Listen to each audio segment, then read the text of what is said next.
In the early morning hours of April 20th, 1879, Eliza Bookwalter, the 37-year-old heiress of the Leffel water wheel fortune, died from the effects of tuberculosis. She was mourned by her mother, Mary Leffel, and husband, John Wesley Bookwalter, in a small funeral at their house on Maple Avenue. The newspapers described Eliza as a lady of high literary culture and unusual refinement. In their 14 years of marriage, Eliza and John traveled extensively and amassed an impressive art collection, including several important works by the landscape painter Albert Bierstadt. Eliza herself was an artist of considerable talent. Her numerous sketches from a highly publicized trip to the Hawaiian Islands in 1874 were later made into lithographs for her husband's book, Canyon and Crater. Eliza's grief-stricken family decided against burying her on the Leffel plot in Ferncliff Cemetery, which was marked by a beautiful stone depicting the invention that brought the family great wealth. Instead, Mary Leffel and John Bookwalter purchased 2 lots in Ferncliff Cemetery's recently opened Section I, facing the Soldiers' Mound, and set about plans to build the cemetery's first freestanding mausoleum. They turned to the 21-year-old architect Charles Krieger for the design. Krieger had just returned to town after an apprenticeship with Fort Wayne architect T.J. Tolan and was then working with his father on the construction of Tolan's new Clark County Courthouse. Krieger presented the family with plans for a windowless stone chapel in the Gothic style.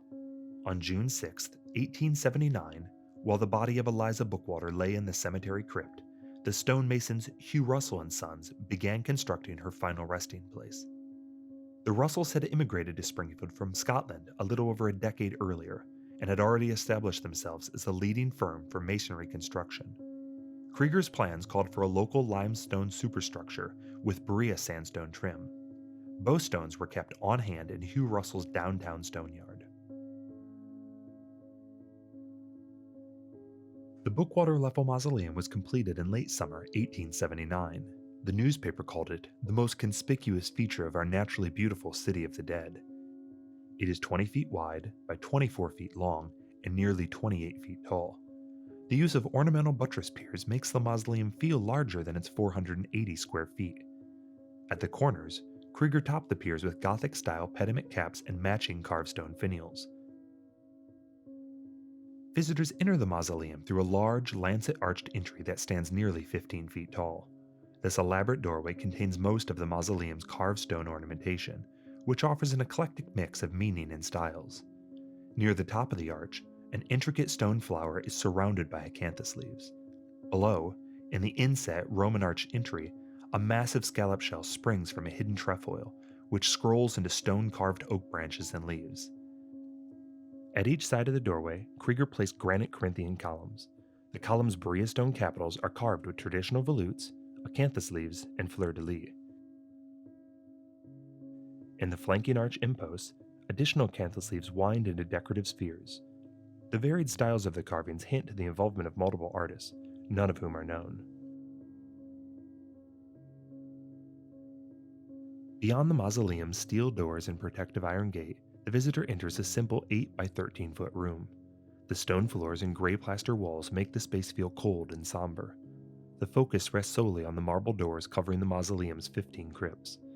In August 1879, the family placed Eliza's remains in the middle row, left of center. The middle space was reserved for Mary Leffel, who joined her daughter 8 years later. John W. Bookwalter never remarried. He made his first $1 million at the age of 30 and lived much of his life in the pursuit of happiness. In 1881, he ran for governor of Ohio and lost. On several occasions, people pushed him to run for the United States Senate and even the presidency.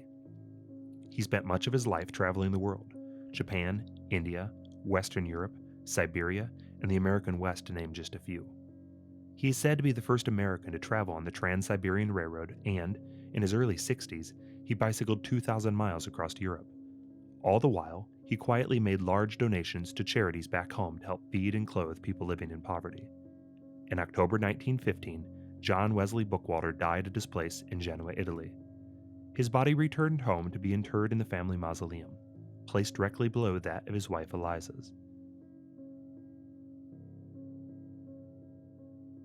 The Bookwalter Leffel Mausoleum is the eternal resting place for 11 members of the family and serves as a lasting monument to an extraordinary couple.